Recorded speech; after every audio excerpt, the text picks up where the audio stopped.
जय श्री राधे। रामधारी गुप्ता खंड 1 प्रतिलेखन संख्या 69 गति 80 शब्द प्रति मिनट। रेडी। उपाध्यक्ष महोदय, अगर भारत की आर्थिक व्यवस्था को हम देखें तो यह कहने में कोई त्रुटि नहीं होगी कि कृषि उसका आधार है। किसी भी देश की सामाजिक और आर्थिक स्थिति उस देश की भूमि की उत्पादन शक्ति पर निर्भर रहा करती है।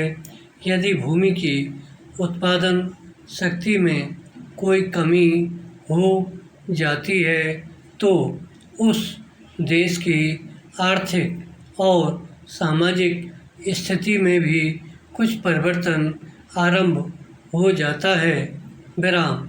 कृषि भारत के लिए एक आर्थिक व्यवस्था ही नहीं है, यह एक संस्कृति भी है।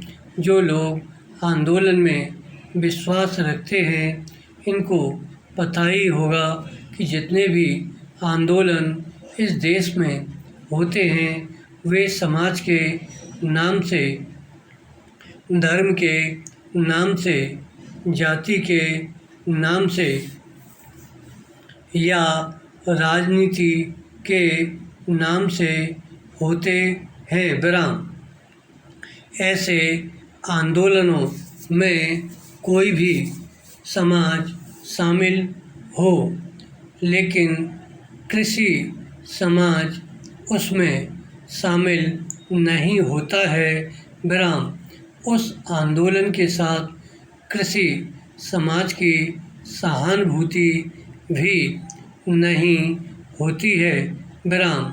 इसलिए यदि सभी बातों को ध्यान में रखकर हम देखें तो इस देश के लिए आवश्यक यह होगा कि हमारी संस्कृति की रक्षा के लिए और जीवन प्रणाली की रक्षा के लिए कृषि पर विशेष ध्यान दिया जाए। विराम।